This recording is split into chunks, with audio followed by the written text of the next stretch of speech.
તો વાત કરીએ સુરતની. સુરતના માંગરોળના છમુછલ નજીક એક્સપ્રેસ હાઈવે પાસે આવેલી યાન બનાવતી ઓરિલોન પ્રાઇવેટ લિમિટેડ ફેક્ટરીમાં મોડી રાત્રે ભીષણ આગ લાગી હતી.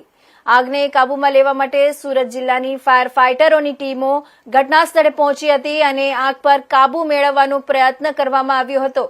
ભારે જહેમત બાદ આગ પર કાબુ મેળવ્યો હતો. આ ઘટનામાં કોઈ જાનહાનિ થવા પામી ન હતી.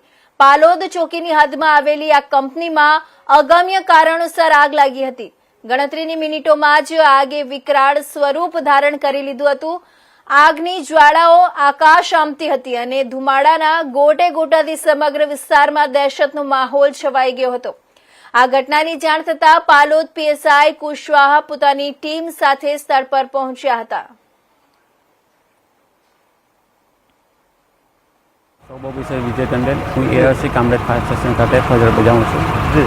આ માંગરોળ સમોછલ ગામની અંદર ઓરિલોન ઇન્ડિયા પ્રાઇવેટ લિમિટેડ જે યાનની કંપની છે એની અંદર આગ લાગેલી છે અને હાલ ઘટના સ્થળ પર 9 થી 10 ગાડી ઘટના સ્થળ પર હાજર છે અને આગ પર કાબૂ મેળવવાની કામગીરી ચાલુ કરે છે. મેજર કોલ જાણ કરો.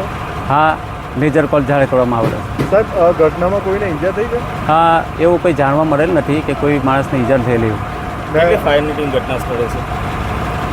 કેટલો સમય લાગી શકે છે કાબૂમાં લેવામાં? એને કાબૂ લેવા માટે કમસે કમ 5 થી 6 કલાક તો અંદાજ